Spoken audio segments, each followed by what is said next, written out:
اللہ علیہ وسلم کلکم راع وکلکم مسئول عن رعیتہ او کما قال علیہ الصلاۃ والتسلیمات۔ کیا کرنا جی؟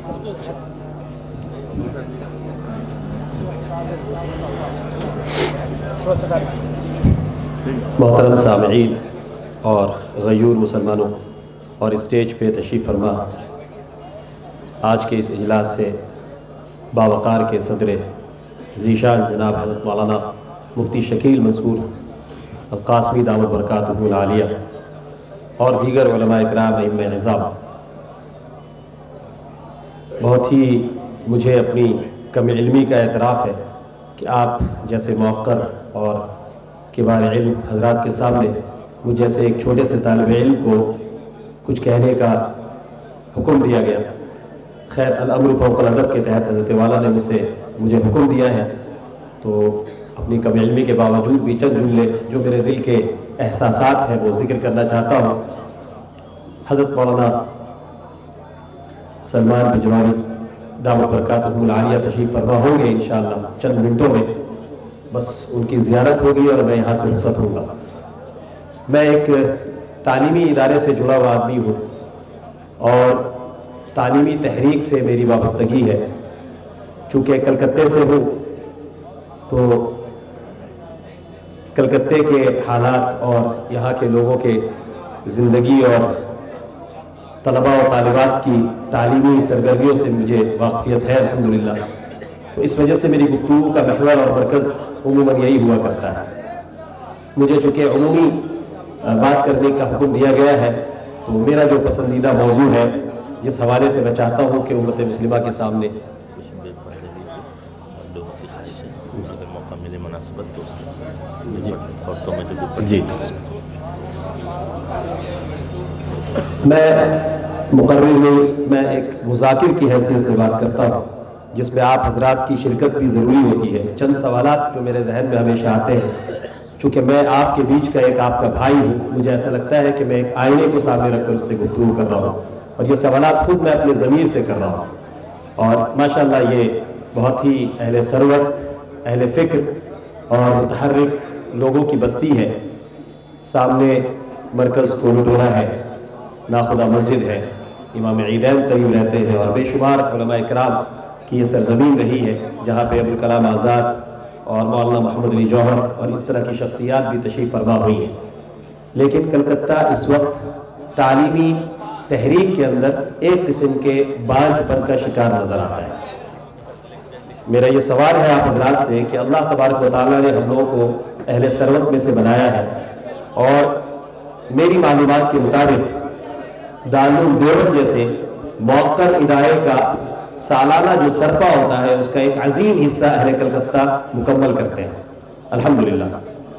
لیکن اس کے باوجود کیا کلکتے کے اندر ایک دارالعلوم کی ضرورت نہیں ہے؟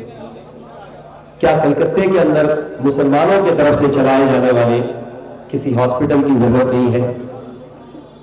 کیا کلکتے کے اندر مشنری اسکول میں پڑھنے والے طلباء و طالبات جن کی تعداد تقریباً کم و بیش بہت ہی تخمیناً میں کہہ رہا ہوں کہ 10 لاکھ سے کم تو نہیں ہے، 40 لاکھ 45 لاکھ مسلمان کلکتے کے اندر آباد ہیں، لیکن ان 8-10 لاکھ طلباء و طالبات کے لیے ہم نے کیا انتظام کر رکھا ہے؟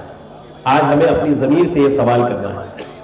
میں تقریر کرنے کے لیے نہیں آیا، بس مذاکرے کے لیے آیا۔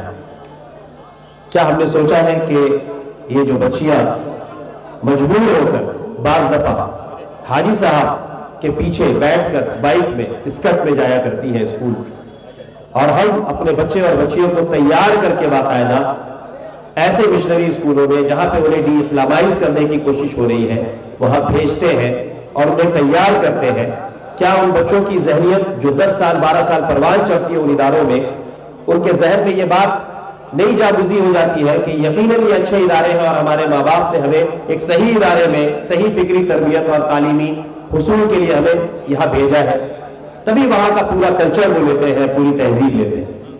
لیکن آپ کو میں بتاؤں، میں ایک سوال کرنا چاہتا ہوں کہ اگر میں یہ سوال کروں کہ بنگال کے اندر اسکول سب سے زیادہ کن کے ہیں، یعنی مسلمانوں کے ہیں یا ہمارے دوسرے برادران وطن کے ہیں؟ تو جواب آپ کا یہ آئے گا، میں آپ کو بتاتا ہوں کہ 95% اسکول ان حضرات کے قائم کرتا ہے. لیکن اگر میں یہی سوال آپ سے کروں کہ بنگال کے اندر اور کلکتے کے اندر پورا تخمینہ اگر لگائیں تو کالجز ان کے کتنے ہیں، تو یہ جواب آئے گا کہ ان مشنریز کے اندر کام کرنے والوں کے کالجز 5% ہیں. یہ تفاوت 95% اور 5% کا کیوں ہوا؟ جب کوئی درخت لگایا جاتا ہے، زمین پر پودا لگایا جاتا ہے تو اس کی آبیاری کی جاتی ہے، اس کی دیکھ ریکھ کی جاتی ہے. اس کو ہوا اگر لگے تو پھر وہ بہت جلدی ٹوٹتا ہے، وہ کسی طرف بھی ہو سکتا ہے، لیکن جب وہ ایک تناور درخت بن جاتا ہے پھر اس کو بڑے بڑے طوفان اور آندھی بھی کوئی نقصان نہیں پہنچاتا. بلکہ اگر کوئی گاڑی بھی آ کر ٹکرا جائے تب بھی جو ہے وہ درخت ہلتی نہیں ہے وہاں سے. تشریف رکھیں آپ حضرات، تشریف رکھیں، آپ تشریف رکھیں. حضرت آئیں گے انشاءاللہ، ان کی زیارت بھی ہوگی، گفتگو بھی ہوگی انشاءاللہ. اس طرح سے حضرت کی طبیعت ناساز ہے اور تکلیف ہے، چوٹ آئی ہوئی ہے، اس طرح سے انشاءاللہ بعد میں مسافر کا موقع دیا جائے گا انشاءاللہ. تو میں یہ سوال کرنا چاہتا ہوں آپ سے کہ ہمیں یہ فکر ہونی چاہیے کہ ہم، اللہ تبارک و تعالیٰ نے ہم لوگوں کو ذمہ دار بنایا ہے.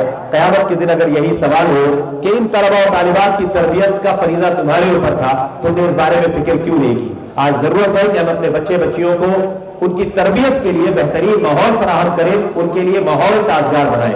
ماحول کی سازگاری کے بغیر ہم یہ امید رکھیں کہ وہ مومن اور مسلم ہو جائیں گے، ایسا ممکن نہیں ہے. حضرت والا کی گفتگو ہوگی. میں یہ گزارش کرنا چاہتا ہوں بس کہ فکر کریں میرے بھائی، کیا کام کرنے کا ہے اس وقت. یہ اجلاس شاید ایک دن کا ہوگا، ایک موٹیویشنل ایک اسپیچ ہوگی یہاں پہ، اور موٹیویشنل ایک موقع ہوگا جس سے ہمارے اندر ایک جوش اور بلبلہ تو پیدا ہوگا.